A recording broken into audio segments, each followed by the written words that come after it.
সবুজে সবুজে ঘেরা আমাদের এই কি মনে করছেন বাংলাদেশ বলবো? আরে না, বাংলাদেশ না, মালয়েশিয়া। প্রমোট করে দিলাম কারণ যে দেশের নুন খাই দেশের গুণ তো একটু কইতে হইবেই। মালয়েশিয়া অনেক সুন্দর। তো সবচেয়ে বেশি সুন্দর হচ্ছে আমার আমার দিক থেকে পার্সোনালি ভাবে এই যে অ্যামাজনের মতন এইসব জঙ্গলগুলা, এক এক জঙ্গল বিশাল বড় বড় জঙ্গল।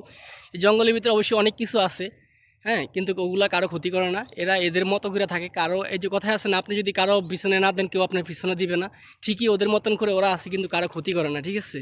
তাই বলতেছি কেউ কারো পিছনে লাইগেন না, সেটা মানুষ হোক এবং যে কোনো জানোয়ার হোক। হ্যাঁ, কেউ কারো পিছে লাগেন না। কেউ কারো পিছে লাগলে আপনি যদি কারো পিছে লাগবেন আপনার পিছে ঠিকই লাগবে, এখন না হয় কিছুদিন পরে হইলেও লাগবে, ঠিক আছে? So be careful. লাইফে চলতে হলে নিজে নিজের মতো কইরা, কাউকে না ঠোকায়া, কারো পিছনে না লাইগা নিজে নিজের মতন করে চলেন, ঠিক আছে? অসাধারণ সুন্দর জিনিস উপভোগ করেন, আল্লাহর সৃষ্টি সব কিছুই। হ্যাঁ, আপনি যেরকম উপভোগ করেন অন্যকে উপভোগ করতে দিন, কারো পিছনে লাইগেন না।